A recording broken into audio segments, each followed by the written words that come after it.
Depuis 4 décennies, le long de la Côte d'Azur, les scientifiques observaient le recul incessant de cette plante, essentielle à la vie en Méditerranée. Recul notamment lié aux chaînes des grands yachts. Elle laisse dans la végétation des scarifications qui peuvent mettre un siècle à disparaître. C'est surtout le départ des navires qui est dévastateur. Une équipe de plongeurs a filmé ce moment de l'appareillage aux conséquences catastrophiques pour la flore.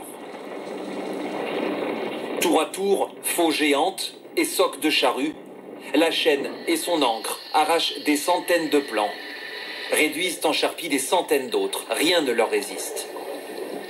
Alors depuis 2019, la préfecture maritime interdit aux bateaux de plus de 24 mètres de long de mouiller au-dessus des zones sensibles, sauf s'ils s'amarrent à ces bouées communicantes.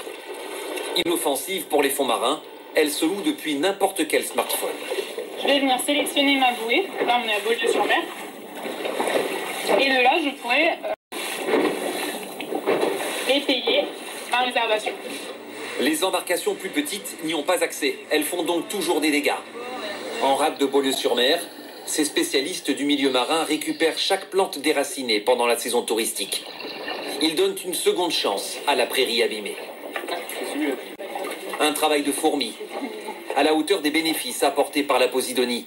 Pour la France, ils sont chiffrés à 46 milliards d'euros chaque année. C'est une pompe à carbone, donc ça permet de limiter le réchauffement climatique, ça piège les sédiments, ça protège les côtes, parce que ça fait un effet tampon quand il y a de la houle. Donc c'est une importance cruciale en Méditerranée. C'est comme pour le Brésil, la forêt amazonienne.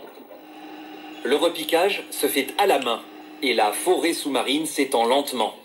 Ici, 1000 mètres carrés reboisés en 3 ans, avec une cartographie en 3 dimensions pour suivre l'expansion végétale.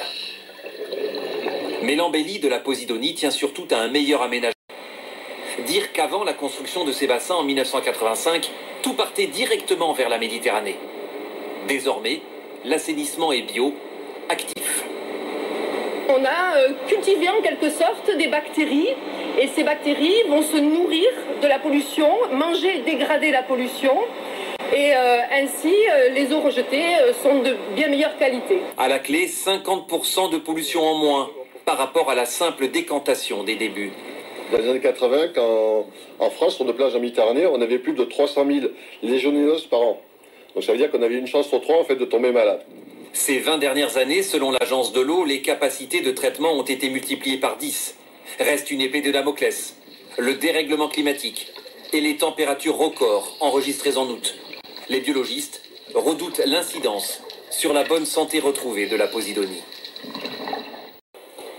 En fait, c'était des raccourcis et la particularité d'Etraboul à Mâcon, c'était d'avoir des lieux de stockage pour les marchandises, pour les habitants et les marchands.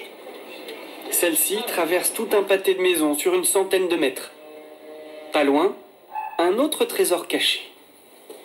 On rentre par une porte, un long couloir, et on arrive dans une cour avec des pierres calcaires beige rosé magnifiques. Une cour du XVIIe siècle.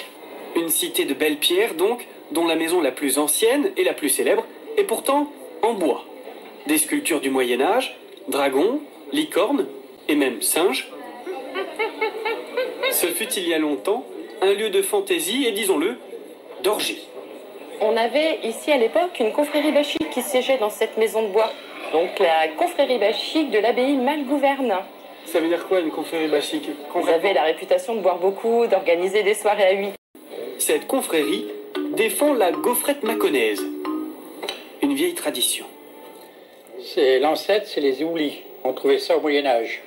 C'était des gâteaux secs qui étaient vendus à la criée dans les rues des villes ou à la sortie des églises.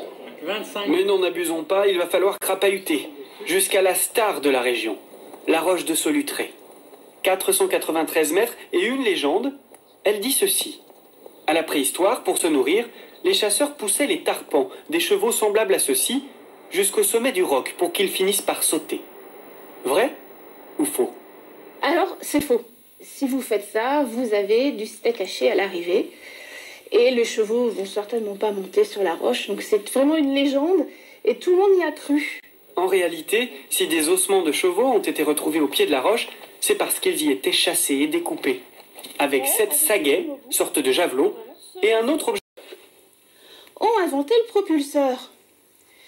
qui va permettre en fait de tirer plus vite, plus loin et plus fort par un mouvement de levier. Alors on peut chasser jusqu'à 50 mètres, peut-être même plus. Cette région est habitée depuis des millénaires. La roche a même donné son nom à une période du Paléolithique, le Solutréen.